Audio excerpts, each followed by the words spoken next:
Monsieur le directeur, quelle ambition, pour vous, notre réseau doit-il avoir pour son école maternelle? Merci Alain, et merci à toutes et à tous, merci aux participants de cette table ronde.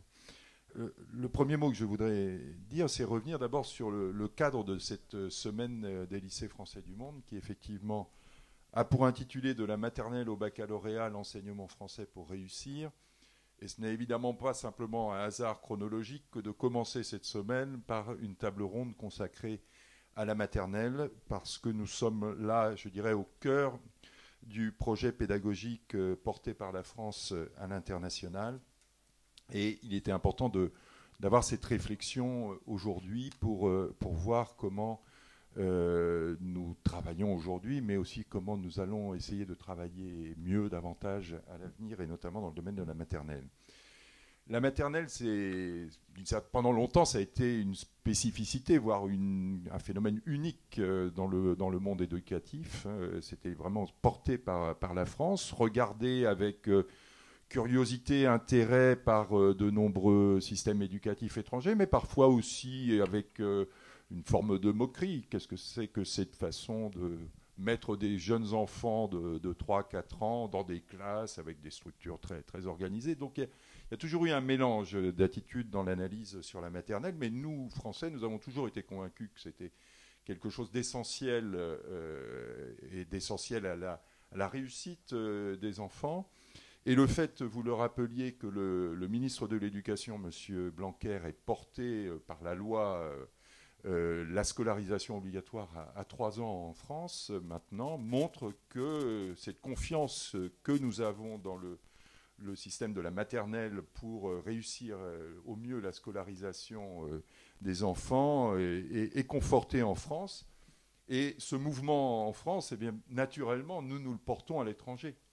Les maternelles sont au cœur de l'enseignement français à l'étranger. C'est par là que la plus grande partie des enfants rentrent dans nos établissements. Et de nombreuses écoles, d'ailleurs, se créent d'abord en ouvrant des sections de maternelle. Donc on est vraiment au cœur d'un processus qui est absolument essentiel par rapport au plan de développement de l'enseignement français à l'étranger, que nous ont confié nos autorités pour réussir l'ambition que le président de la République fixe à notre pays et à son enseignement français pour l'étranger, doubler les effectifs à l'horizon 2030. Donc tout commence par la maternelle, et c'est aujourd'hui l'occasion de réfléchir ensemble à nos atouts qui sont forts, un savoir-faire, un savoir innover permanent, des investissements qui sont extrêmement importants, des attentes des parents qui se tournent vers l'enseignement français à l'étranger, dont nous devons prendre pleinement conscience. Et sur cette base-là, comment renforçons-nous notre dispositif? Comment l'adaptons-nous à cette complexité fondamentale de l'enseignement français à l'étranger, qui est l'insertion de 2/3 d'enfants qui ne sont pas français et qui pourtant vont avoir les meilleures études possibles? Donc de la maternelle au baccalauréat, l'enseignement français pour réussir. Nous sommes vraiment au cœur de la problématique, et je suis très heureux que l'on commence et que l'on rentre au fond aujourd'hui, au fond du problème, en l'abordant avec vous. Merci, M. Brochet. Dans la continuité de ce qui vient d'être dit, c'est vrai que du coup, pour répondre aux enjeux de développement de notre réseau, et si l'on considère bien que ces enjeux de développement démarrent dès l'école maternelle, encore faut-il convaincre, effectivement, de l'importance et de la qualité du modèle français de l'offre éducative en maternelle. Or, ce modèle français repose curieusement sur un certain nombre de paradoxes, de dilemmes ou de contradictions qui sont apparentes. C'est-à-dire qu'on défend effectivement la notion du jeu en maternelle, mais quand on défend la notion du jeu, on peut laisser penser que du coup, quand on joue, on ne travaille pas. Le jeu, est-ce bien sérieux au fond? On défend aussi, et évidemment, le modèle en est aujourd'hui complètement promu, la notion de bienveillance. Notre école doit devenir bienveillante, a fortiori quand elle accueille la petite enfance. Mais où est la bienveillance? Sur quoi porte la bienveillance? Et comment s'articule-t-elle avec l'exigence? Et sur quoi porte l'exigence? C'est une vraie question, et c'est un dilemme professionnel auquel les enseignants en maternelle sont sans cesse confrontés. Bienveillance, bien sûr, et en même temps exigence. La maternelle aussi évalue les acquis des élèves. On parle aujourd'hui, depuis les programmes de 2015, d'évaluation positive, qui s'attache particulièrement en fait au progrès et aux acquis des élèves, beaucoup plus qu'à ce qui n'est pas acquis. Mais si on ne s'attache qu'à ce qui est acquis, ne trompe-t-on pas l'élève sur justement le fait qu'il n'a pas acquis ce qu'on attend de lui.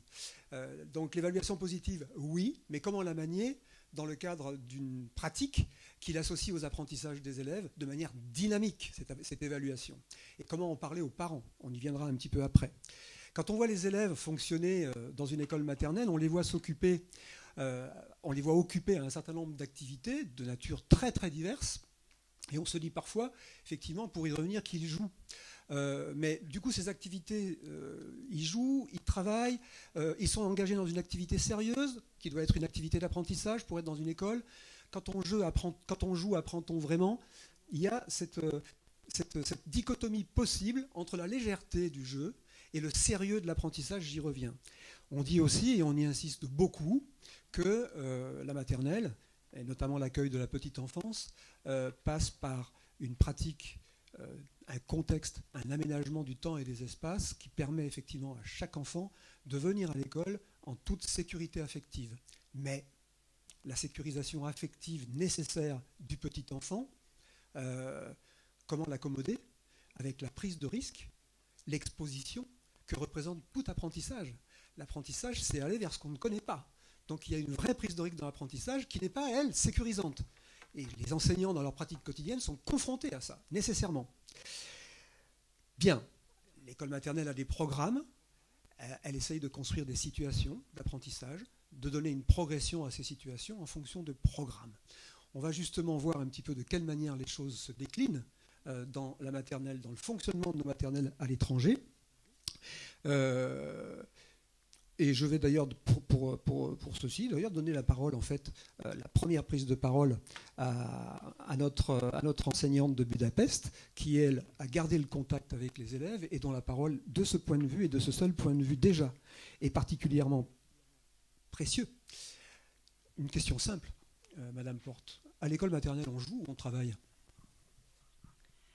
Alors moi, je dirais qu'on travaille en jouant, puisque les programmes de 2015, justement, remettent le jeu au centre des apprentissages à l'école maternelle française. Toutes nos activités sont pensées à l'avance par l'enseignante, suivent une programmation, une progression précise. Donc ça démarre de l'observation de l'enfant dans les coins jeux, des coins jeux qui sont bien sûr aménagés pour favoriser les apprentissages. Et à travers cette observation, on voit très bien où en est un enfant, où en sont les enfants dans leur maîtrise du jeu, la représentation qu'ils en font. Et à partir de cela, nous pouvons construire les apprentissages décrits par les programmes pour faire évoluer les représentations et que pour de réels apprentissages se fassent à travers le jeu. Donc les enfants apprennent bien sûr en manipulant, en s'exerçant, et nous les observons en permanence pour pouvoir proposer toujours une étape supérieure. C'est la raison pour laquelle dans nos classes, les coins jeux par exemple ne sont pas figés tout au long de l'année, mais bien sûr évoluent en fonction des apprentissages que nous souhaitons proposer à travers ces jeux. Donc de mon point de vue, il n'y a pas de contradiction ou de dilemme, puisque les enfants apprennent très bien en jouant. Très bien, je vous remercie pour cette première réponse. Je me tourne vers Thierry Houillel. Puisque nous sommes bien dans une école où on apprend en jouant, on doit donc être en capacité de rendre compte à l'enfant, de permettre à l'enfant de se rendre compte par lui-même et de rendre compte aussi aux parents de ses propres acquisitions, de son évolution de manière périodique. Mais comment peut-on suivre de manière sérieuse les acquisitions, l'évolution de l'enfant, le développement de l'enfant et ses apprentissages, alors même que le développement de l'enfant est quand même relativement subordonné, ou en tout cas se caractérise assez particulièrement par une grande hétérogénéité des rythmes de développement individuel des enfants. Donc comment on peut suivre dans une classe des rythmes aussi hétérogènes de développement par une évaluation qui soit à la fois positive, et performante, fiable de ces acquisitions. Alors là, c'est peut-être aussi un des atouts de notre école maternelle, comme le soulignait monsieur le directeur tout à l'heure. C'est-à-dire que, et je vais répondre à la question, concernant les atouts, j'y reviens, on a un modèle français aujourd'hui qui est stabilisé. Peut-être sans faire trop d'histoire, mais en 1905, Pauline Kergomar, la figure de référence, rappelait que l'école maternelle n'était ni une garderie, ni une école élémentaire. Alors effectivement, suivant les épisodes historiques, et cette question a été au cœur d'un certain nombre de, j'allais dire, de débats, débats qui sont ravivés aujourd'hui, et à mon avis c'est un autre atout aussi, par la proximité de nos écoles françaises à l'étranger, dans un paysage où nous ne sommes pas seuls. C'est-à-dire qu'en fait, quand on s'interroge sur les choix faits par un certain nombre de pays dans le monde entier, on s'aperçoit que parfois, eh bien, c'est l'occasion de re-questionner des évidences pour nous. Donc, le deuxième atout, en dehors de la stabilité de notre modèle français, c'est en fait cette question de trouver la spécificité au cas par cas du modèle de notre école maternelle en fonction du paysage local. Alors, on pourrait dire également que le modèle aujourd'hui, il est équilibré. Je reprends ce que vous disiez tout à l'heure, Madame Porte, pour le compléter, mais il n'y a pas d'antinomie entre d'un côté le jeu et de l'autre les apprentissages. Comme s'il y avait d'un côté, quand on force un petit peu le trait, d'un côté l'enfant et de l'autre l'élève. On est en fait sur une interaction permanente, c'est ce que vous avez décrit, et là on a un atout, mais il faut pouvoir le faire connaître. C'est-à-dire qu'aujourd'hui, on est sur des vraies problématiques de communication, parce que parfois notre modèle, il est stéréotypé. On a des familles françaises qui ne choisissent pas notre école parce qu'elles disent de notre école que c'est une école sous consigne, que c'est une école qui met un petit peu la pression chez des enfants qui ont encore besoin de s'épanouir et de prendre leur temps. Donc je crois qu'il y a effectivement à communiquer. Il y a aussi à communiquer sur la question qui était posée, c'est-à-dire la capacité non seulement des enseignantes et des enseignants, mais aussi du personnel, je pense aux assistants et aux assistantes maternelles, sur les progrès des enfants.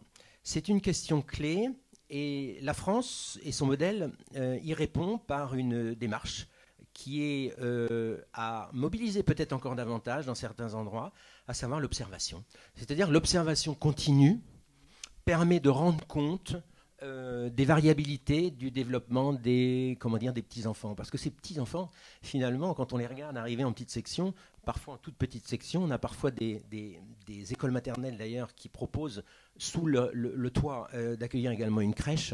On voit bien qu'il y a une variabilité très très forte. On a des enfants qui, dans la même classe, peuvent avoir plus d'1 an de différence. Et aujourd'hui, c'était rappelé tout à l'heure par le monsieur le directeur, mais quand on parle d'observation par rapport au progrès des élèves, notre vrai challenge aujourd'hui, on le verra dans la 4e partie, c'est celle de développer le langage chez l'enfant. Hein, et donc aujourd'hui, dans le vivier qui est le nôtre, sur ce fameux objectif 2030, nos enseignants et nos équipes sont déjà bien en dynamique pour accueillir cette diversité et donc apprécier les progrès des élèves en langage dans la mesure où nous aurons de plus en plus d'élèves nationaux. Nous aurons la problématique aussi de traiter de manière encore plus explicite notre savoir-faire concernant la prise en charge des élèves non francophones. Confiez-nous votre enfant, on va essayer de vous expliquer et de vous dire comment on va s'y prendre pour le faire progresser. Merci Thierry Houyel. Je me tourne vers Françoise Matossi. J'évoquais tout à l'heure un certain nombre de paradoxes apparents, mais qui sont très féconds. C'est autour de ces paradoxes qu'en construit en fait la richesse de la pratique pédagogique à l'école maternelle finalement. Il y en a un que je n'ai pas évoqué et qui peut peut-être prendre, c'est une hypothèse, en tout cas peut-être que ça se discute, qui peut prendre une forme un petit peu différente selon les pays. Et là, vous avez connu quand même de nombreux pays sur 2 zones différentes. C'est la question en fait du rapport à la règle.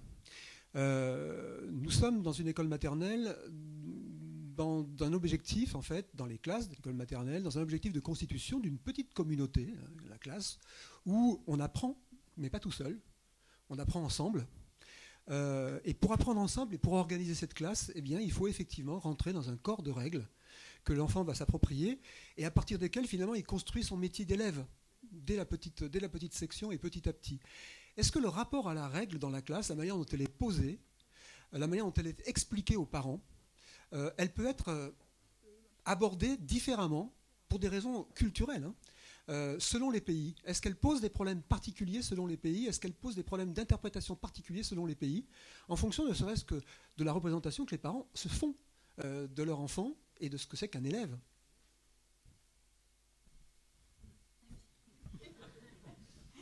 Merci. Question un petit peu qui pourrait être un petit peu piège.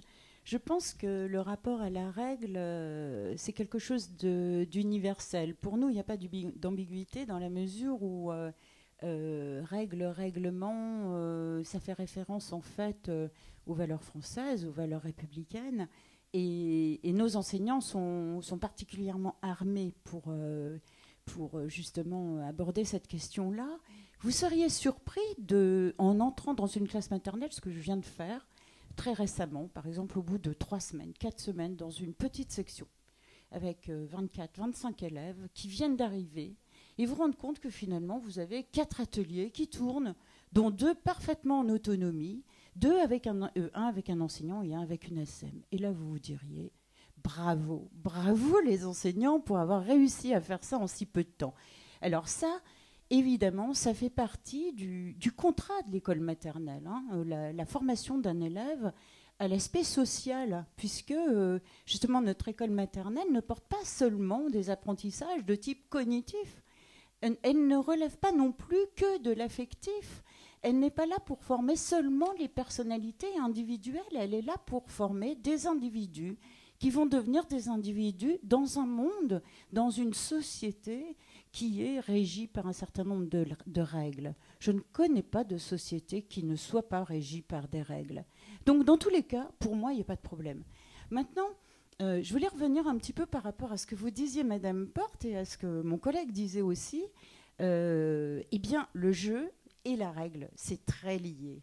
Parce qu'il n'existe pas de jeu sans règle.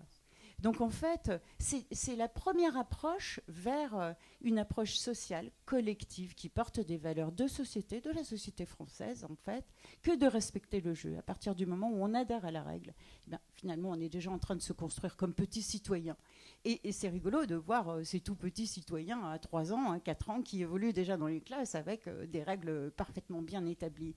Et puis pour y revenir, le jeu conjugue à la fois plusieurs éléments, donc d'une part la règle, le règlement, mais aussi le respect des personnes qui prennent un certain nombre de responsabilités, l'arbitre, le capitaine, celui qui est l'organisateur, le maître, l'ASEM, voilà, tous ces gens-là, et le respect interindividuel hein, à l'intérieur même du groupe.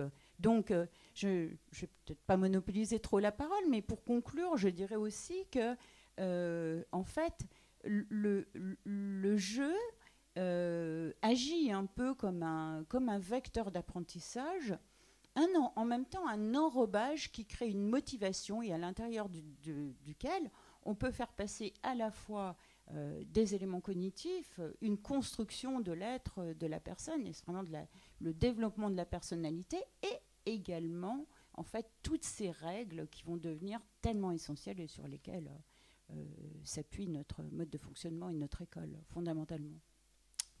Merci Françoise. Donc pour boucler cette première partie en fait de l'émission sur le modèle de notre maternelle, au fond, on peut peut-être ramasser tout ce que vous venez de dire en disant que les propositions d'activités qui sont faites aux enfants, de la petite section à la grande section tout au long de l'année, sont pensées toujours comme de véritables occasions d'apprentissage, des occasions d'apprentissage qui peuvent passer par une modalité dominante qui est le jeu, mais où les enjeux sociaux, affectifs, cognitifs sont toujours mêlés, combinés, et que ces occasions d'apprentissage font l'objet d'un travail pensé dans la durée, préparatoire et convergent vers l'école élémentaire et progressivement. Et c'est vrai qu'en cela, il me semble que l'école maternelle a cela d'intéressant et de primordial de permettre à des enfants finalement qui appréhendent le monde à partir des modèles familiaux, de partager leur appréhension du monde dans la même classe avec des programmes qui les préparent tous et toutes en fait au CP, ce qui n'est pas la même chose quand on ne la fréquente pas.